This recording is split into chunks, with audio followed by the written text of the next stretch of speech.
Welcome to Eklavya स्नातक and I am Sachin and आज की इस वीडियो में हम सभी बीए सेमेस्टर 3 से हिस्ट्री ऑफ इंडिया 1200 टू 1700 से जो आपकी यूनिट 6 है सोसाइटी कल्चर एंड रिलीजन, जिसमें हम भक्ति मूवमेंट का टॉपिक करने वाले हैं। ये इस पूरे टॉपिक का पार्ट 1 है। सेकंड पार्ट में ये यूनिट कवर हो जाएगी पूरी। और अगर आपको बाकी वीडियोस देखनी है तो आप इस वीडियो के डिस्क्रिप्शन में चले जाइएगा, वहां पे आपको प्लेलिस्ट का लिंक दे दिया जाएगा जहां आप बाकी सारी वीडियोस को देख सकते हैं। तो चलिए फिर आगे बढ़ते हैं। एंड आपको बताना चाहूंगा कि अगर आपकी कोई भी क्वेरी हो तो आप मुझे इंस्टाग्राम पे मैसेज कर सकते हैं। यूजर नेम आप सभी के स्क्रीन के सामने लिखा हुआ है। और आपको ये भी बताना चाहूंगा कि अगर आप हमारे टेलीग्राम चैनल से ज्वाइन होना चाहते हैं तो एकलव्य स्नातक 1 सर्च मारकर आप हमारे टेलीग्राम चैनल को भी ज्वाइन कर सकते हैं। सो सिलेबस की बात करें तो सारे चैप्टर्स लगभग कंप्लीट हैं, जिनका लिंक आपको डिस्क्रिप्शन में दे दिया जाएगा। तो आप जाइए और प्लेलिस्ट ओपन करिए और 1 बाय 1 सभी वीडियोस को आप देख सकते हैं। और इस टॉपिक का जो सेकंड पार्ट है वो बहुत जल्द अपलोड कर दिया जाएगा। हमारा टॉपिक है भक्ति मूवमेंट। यानी कि आपको पता है कि हिंदुइज्म के अंदर एक टाइम ऐसा था कि जब बहुत ज्यादा कुछ कमियां आ गई थी जो कि नहीं आनी चाहिए थी। ठीक है, आपको पता होगा कि डिस्क्रिमिनेशन बहुत हो रहा था, कास्ट सिस्टम बहुत ज्यादा रिजिड हो चुका था। इसके अलावा सती प्रथा जो चल रही थी, ठीक है, बहुत सारी ऐसी चीजें थी, अनटचेबिलिटी, जिसकी वजह से थोड़ा रिफॉर्म्स की जरूरत थी। ठीक है, एक ऐसे मूवमेंट की जरूरत थी जिससे कि हिंदुइज्म में कुछ रिफॉर्म्स हो सके। ये हमारा टॉपिक उसी बारे में हमें बताता है। अगर मैं आपको बताऊं कि जो हमारा मिडिवल टाइम पे जो हिंदुइज्म था उसके अंदर जो है रिफॉर्म्स लाने के लिए ही ये पूरा मूवमेंट चला था। ये जो मूवमेंट है ये तमिलनाडु में स्टार्ट हुआ था। सबसे पहले अलवार और नैनार जो संत होते थे उन्होंने ये स्टार्ट किया था। अलवार जो थे वो विष्णु भगवान को पूजते थे, वहीं जो नैनार थे वो शिव जी के भक्त थे। इन्होंने ये सबसे पहले आवाज उठाई थी कि इसके अंदर क्या कि एंटी ब्राह्मणिकल, मतलब जो भी जो बातें थी वो इन्होंने करी कि भाई जो ब्राह्मण्स ने कास्ट सिस्टम बना रखा है ये बिल्कुल गलत है, जो डिस्क्रिमिनेशन हो रहा है कास्ट बेस ये गलत है। ये आवाज उठाने वाले सबसे पहले जो थे वो अलवार्स एंड नैनार्स थे। और अगर मैं आपको बताऊं कि ये मूवमेंट अपने जेनिथ पर कब पहुंचा, यानी कि सबसे चरम बिंदु पर कब था, 15th टू 17th सेंचुरी में ये बहुत ज्यादा सही चल रहा था मूवमेंट। अगर मैं आपको बताऊं, initially the bhakti saints were divided into two groups. दो ग्रुप्स में मतलब पहले इनको बांटा गया था, नैनार एंड अलवार्स। तो जो नैनार है वो विष्णु जी के भक्त थे, वहीं जो अलवार्स हैं, सॉरी, नैनार जो है वो शिव जी के भक्त थे और अलवार्स जो है वो विष्णु जी के भक्त थे। और इन्होंने बहुत सारी अपनी पोएम्स लिखी और इनको गाया भी जाता था, इनके भजन को मंदिरों वगैरह में। और बहुत ज्यादा इन्होंने लोगों को अपनी टीचिंग्स भी दी। ये सारी बातें आती। आगे बढ़ते हैं अब हम। अगर मैं आपको बताऊं कि जो लेटर हाफ था भक्ति मूवमेंट का, उसमें ये पता चला कि भाई जो रिफॉर्मर्स कहते थे कि जो गॉड है वो यूनिवर्सल है, उनकी आइडल वर्शिप नहीं होनी चाहिए। एंड इसके अलावा अगर मैं आपको बताऊं कि भक्ति मूवमेंट के अंदर बहुत सारे सेंट्स इन्वॉल्व थे, बहुत सारे संत थे, जिनमें सिख भी थे, मुस्लिम भी थे, हिंदूज भी थे, जिन्होंने लोगों को बताया डिवोशन का मतलब क्या होता है, सेल्वेशन क्या होता है अपने भगवान को, मतलब कैसे हमें पूजना चाहिए। ये इन रिफॉर्मर्स ने बताया। यहाँ पे जो टर्म भक्ति है इसको हम कह सकते हैं कि ये संस्कृत वर्ड भज से निकला है, जिसका मतलब होता है पार्टिसिपेट इन, और या फिर इसको शेयर कहा जाता है। भक्ति क्या है, एक स्पिरिचुअल टर्म है जिसमें आपका टोटल पार्टिसिपेशन चाहिए होता है, डिवोशन चाहिए होता है। मैंने आपको बता ही दिया है कि भाई अगर इसके ओरिजिन की बात करें तो 7 टू 12 सेंचुरी के आसपास इसका ओरिजिन हो गया था साउथ इंडिया में। और धीरे धीरे 15th सेंचुरी तक नॉर्थ इंडिया में भी भक्ति मूवमेंट आ गया था। और ये भी मैंने आपको बता दिया है कि अलवार और नैनार्स ने इसको स्टार्ट किया था। अगर मैं आपको बताऊं, ये जो भक्ति मूवमेंट के लीडर्स होते थे इन्होंने बहुत सारी पोएम्स लिखी थी। और इनकी पोएम्स जो होती थी वो रिलेशनशिप बताती थी गॉड और डिवोटीज का आपस में क्या होता है। एंड इसके अलावा एक एक नई वेव आती है जो कि प्रीस्ट के अगेंस्ट थी। इन संतों ने बताया कि भाई ये बहुत ही गलत बात है, ये जो कुछ बीच में जो होते हैं लोग ये मतलब गलत फायदा उठा रहे हैं। कास्ट सिस्टम जो था, कुछ रिलीजियस सेरेमनीज भी थी भाई हिंदुइज्म के अंदर सोसाइटी में जो कि बहुत गलत थी, जिसके लिए आवाज उठाने वाले ये सारे संत थे। एंड उस टाइम पे बुद्धिज्म और जैनिज्म भी अपना इन्फ्लुएंस बढ़ा रहा था भाई, क्योंकि देखो भाई बुद्धिज्म जैनिज्म काफी सिंपल थे, कास्ट सिस्टम था नहीं, कोई भी जा सकता था उसमें, ज्यादा कोई रिचुअल्स और रिलीजियस सेरेमनीज होती नहीं थी। तो लोगों ने क्या सोचा, ज्यादा से ज्यादा यहीं पर इसी को ज्वाइन करते हैं, बुद्धिज्म और जैनिज्म को। अगला टॉपिक है भक्ति, लव ऑफ गॉड। यानी कि जितने भी सेंट्स हैं जो भक्ति मूवमेंट के, वो हमें ये बताते हैं कि according to some ancient scriptures recommend 3 paths for emancipation of the soul. हमें अपनी सोल, हमारी आत्मा के एमेंसिपेशन के लिए कुछ रास्ते बताए गए हैं। पहला है पाथ ऑफ नॉलेज, फिर आता है पाथ या फिर जिसको हम कह सकते हैं कि पाथ ऑफ वर्चुअस डीड्स यानी कि कर्म मार्ग, फिर आता है पाथ ऑफ लव और फॉर गॉड भक्ति मार्ग। ठीक है, सो यहाँ पे सिंपल सी बात है, नॉलेज का पथ एक तो पाथ है, और एक कर्म का पाथ है, और एक भक्ति का पाथ है।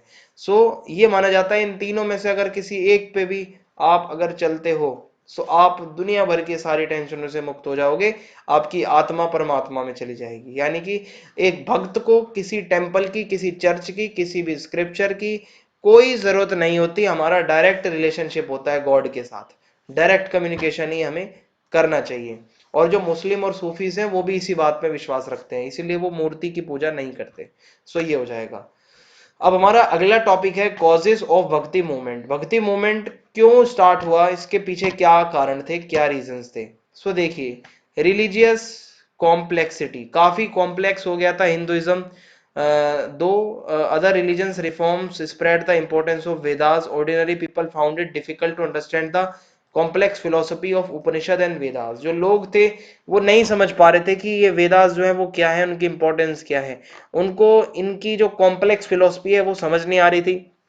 रिलीजन के अंदर बहुत सारे ऐसे नियम बन गए थे जो बहुत कॉम्प्लेक्स थे, रिजिड थे, जो कि गलत थे। फिर उसके बाद आता है सिंपल वे ऑफ डिवोशन। देखो भाई, जो ज्यादातर उस टाइम पे रिचुअल्स हो रहे थे वो कॉम्प्लेक्स थे, जो रिलीजियस प्रैक्टिसेस हो रही थी वो काफी मुश्किल हो रही थी। सो ऐसे में लोगों ने ये सोचा कि कुछ अलग धर्म को, हम किसी अलग रिलीजन को अडॉप्ट करें। सो यहीं से हमारा ये स्टार्ट होता है कि भाई थोड़ी सी यहाँ पे, but there was a desire to adopt the more straightforward form of worship. हमें एक सिंपल एक वे चाहिए था वर्शिप का। ओके, स्पिरिचुअल प्रैक्टिस कोई ऐसी चाहिए थी जो काफी सिंपल हो। तो भक्ति मार्ग फिर उसके बाद आया। फिर कुछ सोशल प्रॉब्लम्स भी थी। देखिए भाई, बहुत आम लोगों के साथ कुछ प्रॉब्लम्स थी सोसाइटी के अंदर, और चाहिए था थोड़ा सा कि रिलीजन को लिबरल होना चाहिए। ठीक है, और उसके जो रिचुअल्स हैं वो थोड़े से आसान होने चाहिए। सोसाइटी में जो लोग लोअर कास्ट के जिनको माना जाता है, उनके साथ जो बुरा हो रहा था वो नहीं होना चाहिए। एविल्स इन हिंदू कल्चर। सो बहुत सारी प्रॉब्लम्स थी हिंदू सोसाइटी के अंदर भी। जैसे कुछ इररिलेवेंट रिचुअल्स थे, कुछ अंधविश्वास भी फैले हुए थे, कास्ट की रिजिडिटी बहुत ज्यादा थी, यानी कि कास्ट ऊंच नीच बहुत चल रहा था, social dogmas and other religious practices. So ये कुछ गलत बातें थी जिसकी वजह से भक्ति मूवमेंट स्टार्ट हुआ। फिर आता है रोल ऑफ रिलीजियस रिफॉर्मर्स। यही वो टाइम था जब रामानुजन, ठीक है, रामानुज, श्री चैतन्य, नामदेव, रामानंद, मीराबाई, शंकराचार्य, कबीर, नानक, सूरदास, निम्बर्क, तुकाराम, तुलसीदास, चंडीदास, वल्लभाचार्य, मीरा, ये आए और इन्होंने सोसाइटी के अंदर रिफॉर्म्स करने की कोशिश करी। ओके, कुछ और भी कॉजेस थे, जैसे कि सूफी संत जो थे उनका इन्फ्लुएंस काफी बढ़ रहा था। अब सूफी संतों ने इस्लाम के अंदर रिफॉर्म्स लाने की कोशिश करी, साथ साथ इस्लाम और हिंदुइज्म को आपस में एक करने की कोशिश करी। स्प्रेड ऑफ इस्लाम, भाई भक्ति मूवमेंट का एक और रीजन था कि भाई इस्लाम बहुत ज्यादा फैल रहा था। अलवार एंड नहनार्स, इन्होंने तो स्टार्ट किया था भक्ति मूवमेंट, तो आपको पता ही होगा। और रिफॉर्मर्स के बारे में मैंने पॉइंट आपको पीछे क्लियर कर ही दिया है। सो ये कुछ कॉजेस जिनकी वजह से भक्ति मूवमेंट स्प्रेड हुआ। आगे बढ़ते हैं अब हम। भक्ति सेंट्स, कौन कौन से मूवमेंट के अंदर, मतलब भक्ति मूवमेंट में जो संत थे उनके बारे में मैं आपको बताने वाला हूं, मैं वन बाय वन। सो हम इनकी 3 कैटेगरी बना सकते हैं इन संतों की। पहली कैटेगरी में वो आते हैं जिन्होंने जो जो भी काम किया वो धर्म का ही काम किया, रिलीजन का ही काम किया, रिलीजियस स्पेयर के अंदर रहकर काम किया। दूसरी कैटेगरी में वो लोग आते हैं जिन्होंने रिलीजियस के साथ साथ सोशल स्पेयर में भी काम किया, यानी कि सोसाइटी के लिए भी बहुत कुछ किया और रिलीजन के लिए भी किया। एंड तीसरे में वो लोग आते हैं जो सोसाइटी के जितने भी रूल्स थे उस टाइम पे उसको कहीं ना कहीं रिजेक्ट करते हैं, और हिंदुइज्म, इस्लाम सभी को ही मतलब गलत मानते हैं, और ये रिफॉर्मर्स चाहते थे कि कुछ एक अल्टरनेटिव पाथ होना चाहिए। सो तीन कैटेगरीज में हम इनको पढ़ते हैं संतों को। पहली कैटेगरी के अंदर जो आते हैं मैं आपको अच्छे से बता देता हूँ। शंकराचार्य ये पहली कैटेगरी में आते हैं, जिनको 788 से 820 तक माना जाता है। और इन्होंने वन गॉड के ऊपर फोकस किया, यानी कि मोनोइज्म के ऊपर बहुत फोकस था कि भगवान एक ही होना चाहिए। और इन्होंने वेदास की टीचिंग्स को प्रोपोगेट किया। इन्होंने बहुत सारे रिचुअल्स को, सेरेमनीज को रिजेक्ट किया, और ये चाहते थे हिंदुइज्म काफी सिंपल रहना चाहिए। हाउएवर ये कोई भी सोशल ऑर्डर में चेंज नहीं चाहते थे, कास्ट सिस्टम वगैरह में चेंज नहीं चाहते थे, ये कास्ट सिस्टम को डिफेंड करते थे। आगे बढ़ते हैं, फिर आते हैं वल्लभाचार्य। वल्लभाचार्य एक तेलुगु ब्राह्मण फैमिली में पैदा हुए थे। और मतलब आप यहाँ पे अगर देखो कि उनकी जो टीचिंग्स हैं वो ज्यादातर रिलीजियस स्फीयर में ही हैं जो हमें देखने को मिलती हैं। और उन्होंने प्योर अद्वैतवाद, यानी कि एक ही ईश्वर है, एक ही भगवान है, उसी के ऊपर फोकस किया है। फिर सेकंड कैटेगरी आती है जिन्होंने सोसाइटी के लिए भी कुछ किया और अपने रिलीजियस स्पेयर्स में भी रह के बहुत काम किया। ठीक है, और इसके अंदर अगर मैं आपको बताऊं, ये ब्राह्मण्स की मोनोपोली के ऊपर मतलब थोड़ा सा इन्होंने आवाज उठाई। और ठीक है, इसके अलावा they also played for the rejection of ritualism. कुछ ऐसे रिचुअल और सेरेमनीज थे जो कि रिजेक्ट होने चाहिए थे, उसके लिए इन्होंने आवाज उठाई। हिंदुइज्म को सिंपल से सिंपल बनाने के लिए इन्होंने काम किया। जैसे कि इसके अंदर कुछ इंपॉर्टेंट संतों के नाम बताऊं तो जननेश्वर, नामदेव, रामानंद, चैतन्य, ये इनमें से कुछ ऐसे संत थे जिन्होंने रिफॉर्म्स लाने की कोशिश करी थी। तीसरी कैटेगरी में वो संत आते हैं जो चाहते थे कि भाई कुछ अल्टरनेटिव होना चाहिए, और ये सभी के ऊपर अटैक करते थे। ठीक है, यानी कि ये कहते थे कि भाई कोई भी धर्म सही नहीं है। इन्होंने यही बताया कि भाई सोशल रिलीजियस रिफॉर्म्स इन्होंने लाने की कोशिश करी। इन्होंने ब्राह्मण्स की जो हेजेमनी थी उसके ऊपर अटैक किया, कास्ट सिस्टम के जो बुराइयां थी उसके ऊपर अटैक किया। और इन संतों ने हिंदुइज्म और इस्लाम दोनों को रिजेक्ट किया है, एक को नहीं दोनों को रिजेक्ट किया है। अब इसमें कौन कौन आते हैं मैं आपको बताता हूँ। रामानंद, इसके बाद में आपको और भी आगे बताऊंगा, ये इसके अंदर नहीं है।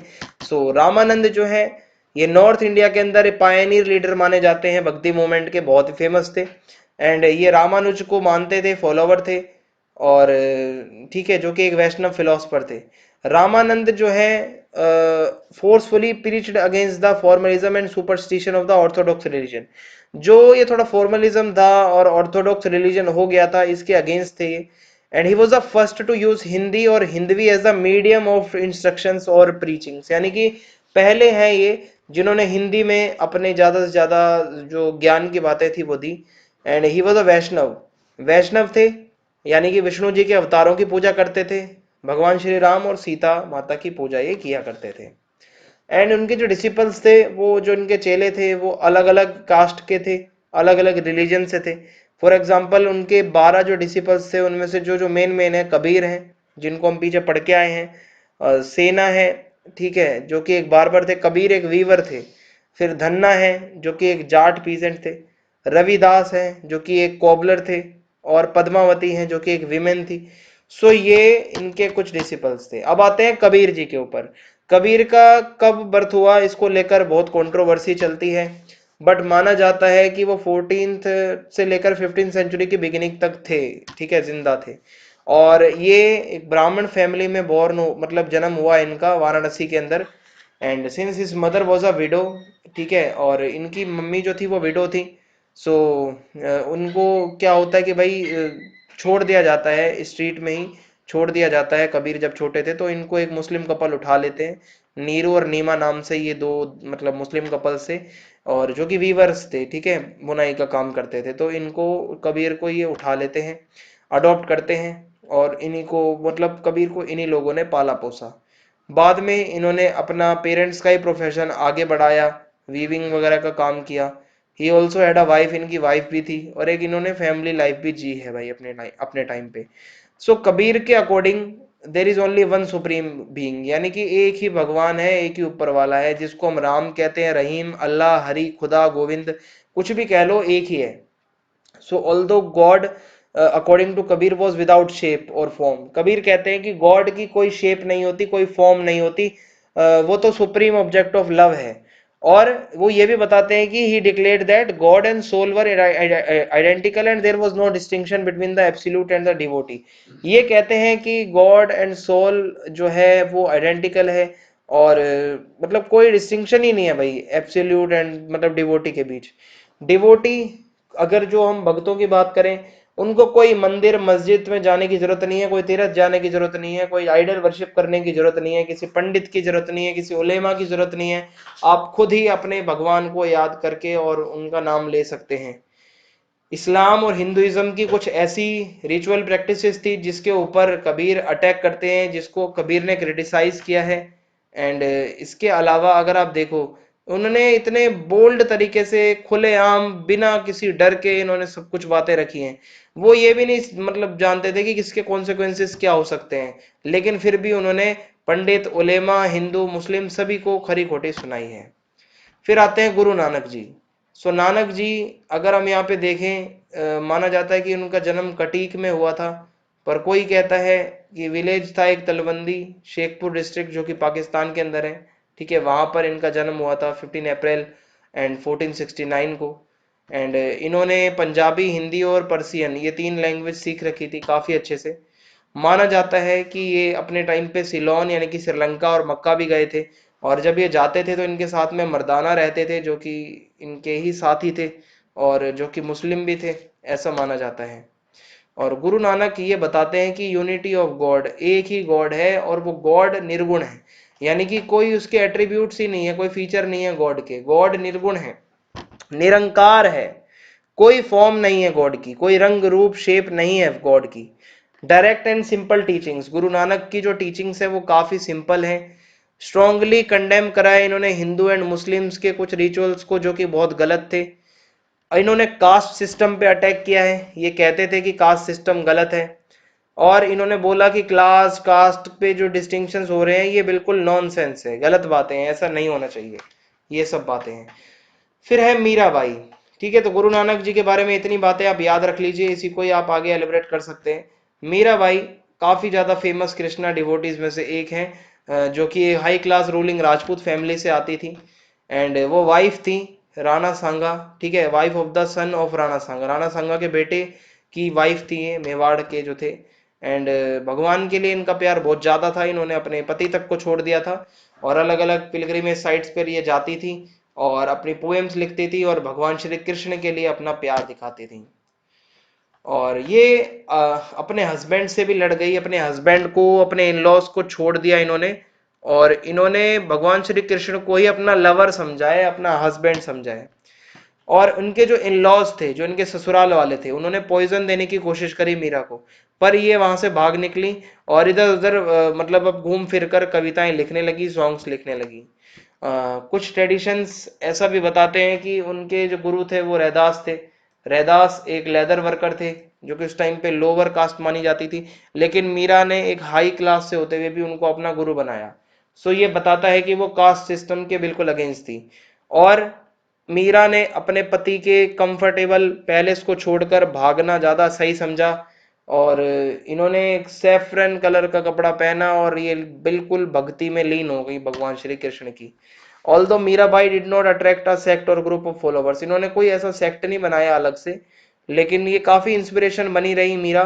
इनके गाने आज भी गाए जाते हैं, जो विमेन और वीमेन दोनों, जो खासकर पुअर हैं, जो लो क्लास हैं गुजरात और राजस्थान में, वो इनको याद करते हैं ज्यादा से ज्यादा। सो ये पार्ट 1 हमारा यहीं पे खत्म होता है। अगर आपको वीडियो पसंद आई हो तो आप चैनल को सब्सक्राइब करें, और कमेंट बॉक्स में आप जरूर बताएं वीडियो कैसी लगी। वीडियो को ज्यादा से ज्यादा शेयर करें। जय हिंद, जय भारत।